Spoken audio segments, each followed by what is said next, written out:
नमस्कार दोस्तों। आज हम रीजनिंग के एक बहुत ही इम्पोर्टेंट पर अक्सर परेशान करने वाले टॉपिक को एकदम आसान बनाने वाले हैं। जी हाँ, हम बात कर रहे हैं सादृश्यता यानी एनालॉजी की। ये वो टॉपिक है जो दिखता तो सिंपल है, पर अगर सही स्ट्रैटेजी ना हो तो इसमें नंबर कट भी जाते हैं। तो चलिए आज इसे पूरी तरह से मास्टर करते हैं। चलिए सीधे एक सवाल से ही शुरुआत करते हैं। स्क्रीन पर देखिए, मोर का जो संबंध भारत से है वही संबंध कंगारू का किससे होगा।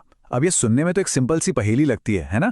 लेकिन यकीन मानिए, एग्जाम के मुश्किल से मुश्किल सवाल भी ठीक इसी लॉजिक पर सॉल्व होते हैं। जैसे मोर भारत का राष्ट्रीय पक्षी है, वैसे ही कंगारू ऑस्ट्रेलिया का राष्ट्रीय पशु है। बस इसी छुपे हुए कनेक्शन को पहचानना ही तो एनालॉजी का पूरा खेल है।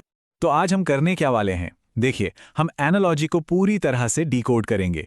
पहले तो ये समझेंगे कि ये भला है क्या, फिर शब्दों, संख्याओं और अक्षरों के खेल को देखेंगे, और हाँ, आखिर में वो मास्टर स्ट्रैटेजीज होंगी जिनसे कोई भी सवाल बचेगा नहीं। तो चलिए पहला कदम उठाते हैं, सादृश्यता। आखिर ये है क्या? देखिए, नाम सुनकर घबराना नहीं है।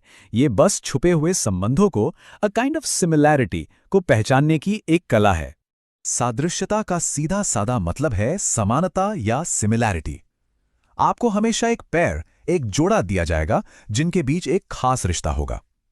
आपका काम बस इतना है कि उस रिश्ते को पकड़ना है और फिर ऑप्शंस में से वो जोड़ा ढूंढना है जिसमें ठीक एग्जैक्टली वही रिश्ता हो।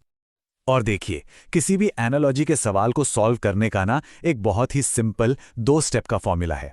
स्टेप 1, जो पेयर दिया है उसके बीच का रिश्ता पहचानिए। क्या वो एक दूसरे के उल्टे हैं? क्या एक कारण है और दूसरा उसका असर? एक बार ये पता चल गया तो स्टेप 2 एकदम आसान हो जाता है। बस उसी रिश्ते को ऑप्शंस पर लगाकर सही जवाब चुन लीजिए। अच्छा, तो अब जब नियम समझ आ गए हैं तो चलिए असली मैदान में उतरते हैं।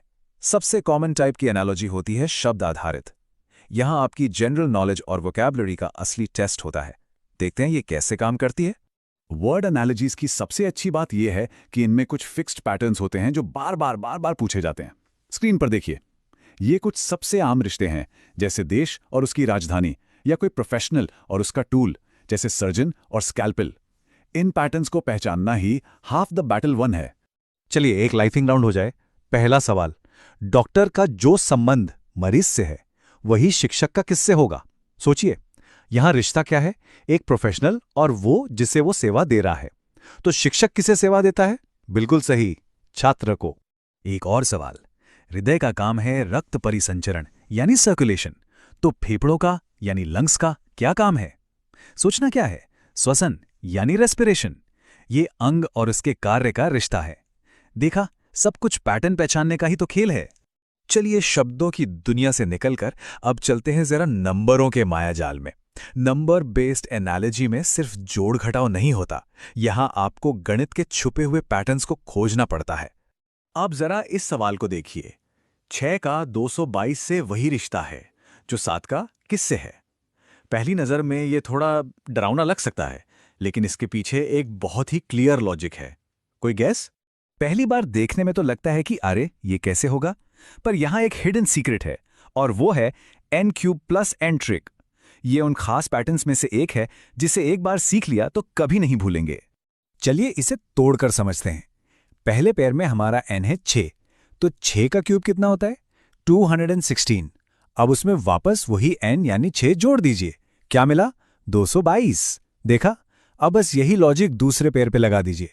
यहां हमारा n है 7, तो 7 का क्यूब 343, और उसमें 7 जोड़ा तो मिला 350, और यही हमारा जवाब है। सिंपल।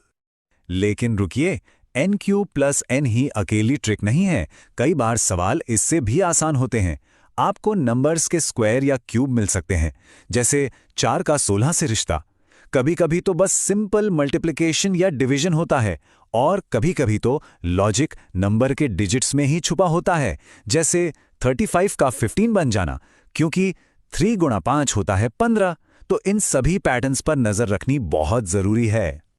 और अब आते हैं हमारे आखिरी टाइप पर, अक्षर आधारित सादृश्यता।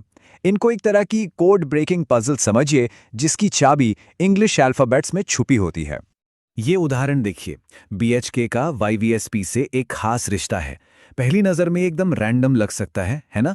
पर नहीं, इसमें एक बहुत ही स्पेसिफिक और मजेदार अल्फाबेट ट्रिक छुपी हुई है।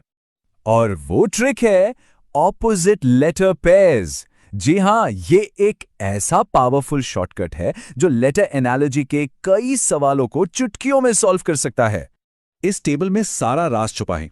अगर आप अल्फाबेट को 2 हिस्सों में बांट दें, ए से एम तक पहला और एन से जेड तक दूसरा, तो हर लेटर का एक ऑपोजिट पार्टनर होता है, जैसे ए का जेड, बी का वाई, सी का एक्स एंड सो ऑन। अब हमारे सवाल को देखिए। बी का ऑपोजिट है वाई, ई का है वी, एच का है एस और के का है पी। मिल गया कनेक्शन? तो अब बस यही रूल CIFIL पर लगा दीजिए। C का ऑपोजिट X, F का U, I का R और L का O। तो हमारा जवाब हुआ XUR। देखा, एक बार कॉन्सेप्ट समझ आ जाए तो ये सवाल कितने आसान हो जाते हैं। चलिए, अब तक हमने जो कुछ भी सीखा है उसे एक सिंपल और यादगार स्ट्रेटेजी में बांध लेते हैं। ये है आपकी एनालॉजी मास्टर प्लान। तो ये रही आपकी 3 पॉइंट की मास्टर चेकलिस्ट। जब भी एनालॉजी का कोई सवाल सामने आए, सबसे पहले उसे कैटेगराइज करें। क्या ये शब्दों का है, संख्याओं का या अक्षरों का?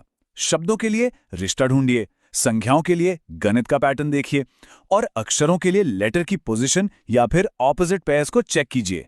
बस इतना ही।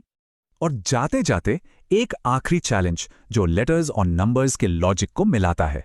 DE का 10 से क्या संबंध है और उसी तरह HI का किससे होगा? एक छोटा सा हिंट देता हूं। अल्फाबेट में लेटर्स की पोजीशन के बारे में सोचिए। D कौन सा अक्षर है? चौथा। E कौन सा है? 5वां। अगर 4 को 2 से भाग दें और 5 से गुणा करें तो 10 आता है। अब इसी लॉजिक से HI का जवाब ढूंढिए। कोशिश कीजिए और प्रैक्टिस करते रहिए। एनालॉजी आपके लिए केक वॉक बन जाएगी।